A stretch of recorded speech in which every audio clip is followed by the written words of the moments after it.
America और Iran के बीच जंग। अमेरिका ने मिडिल ईस्ट में अपने 150 प्लस एयरक्राफ्ट और 2 एयरक्राफ्ट कैरियर भेजे। क्या दुनिया और एक वॉर के करीब है और इसका आपके जेब पे क्या असर पड़ेगा? चलिए समझते हैं पूरी कहानी। Hi guys, welcome to decode with Nitin. This is day 14 of our series news that matters. Let's decode. इस सारे कॉन्फ्लिक्ट की शुरुआत ईयर 1979 से शुरू होती है। उसके पहले अमेरिका और ईरान क्लोज अलाइड्स थे। शाह एक यूएस सपोर्टर था। रिवॉल्यूशन के बाद वहां इस्लामिक रिपब्लिक एस्टेब्लिश हुई। नई गवर्नमेंट एंटी अमेरिकन थी और तब से एक दोनों एनिमीज बन गए। ये दुश्मनी 45 साल से ज्यादा पुरानी है। अमेरिका का अब सबसे बड़ा डर ये है कि ईरान यूरेनियम एक्सट्रैक्ट कर रहा है। सिविल प्रोग्राम के लिए ओनली 3 to 5% चाहिए, बट ईरान की कैपेसिटी अप टू 60% बढ़ गई और 90% तो न्यूक्लियर बॉम्ब बनाने के लिए चाहिए। तो टेक्निकली ईरान ओनली 30% दूर है एक न्यूक्लियर बॉम्ब बनाने से। यही है अमेरिका का सबसे बड़ा डर। अमेरिका कहती है ये प्रोग्राम बंद करो, ईरान कहता है ये सिर्फ हमारे एनर्जी कैपेसिटी के लिए। दोनों के बीच ट्रस्ट एकदम जीरो है। उन दोनों में 2015 में एक डील साइन हुई थी, JCPOA। डील सिंपल थी, ईरान अपना न्यूक्लियर प्रोग्राम स्लो करेगा और यूएस उस पे की सैंक्शन हटाएगा। पर जब दोनों देश राजी थे तब 2018 में एंट्री होती है डोनाल्ड ट्रंप। उन्होंने इस डील से यूनिलैटरल एग्जिट ले ली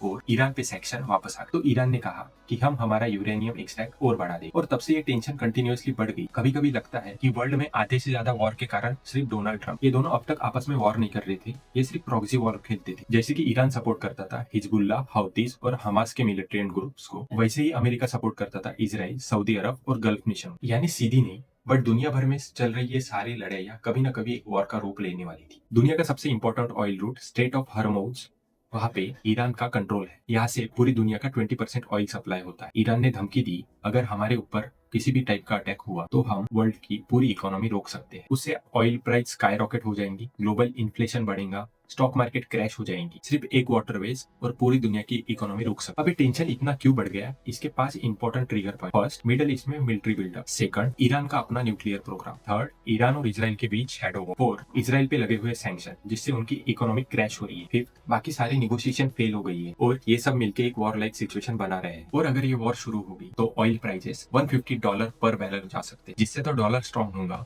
पर world wide stock market crash हो सकती है, ग्लोबल इकोनॉमी में स्लो डाउन और जिससे एक रिसेशन जैसा माहौल क्रिएट हो सकता है। अब इंडिया की बात करते हैं। इंडिया मेनली अपना 85% ऑयल बाहर से इंपोर्ट करता है, मेनली मिडिल ईस्ट। वॉर हुआ तो पेट्रोल और डीजल की प्राइस आसमान छुएगी। इससे इंडिया में इन्फ्लेशन बढ़ेगा, रुपी वीक होगा और स्टॉक मार्केट क्रैश कर सकता है। और ये सिर्फ यूएस और ईरान के बीच का वॉर नहीं है दोस्तों, ये फाइट है न्यूक्लियर पावर के लिए, ऑयल कंट्रोल के लिए, मिडिल ईस्ट डोमिनेंस के लिए और डॉलर को बचाने के लिए। जिसको ये समझ आ गया उसको वर्ल्ड का जियोपॉलिटिक्स समझ आ जाए। अगर ये वॉर होता है तो सिर्फ दोनों कंट्रीज की नहीं, पूरे वर्ल्ड की इकोनॉमी हिल जाएगी और इंडिया चाहे या ना चाहे इस आग से बच नहीं सकता। यही था आज का न्यूज़ दैट मैटर।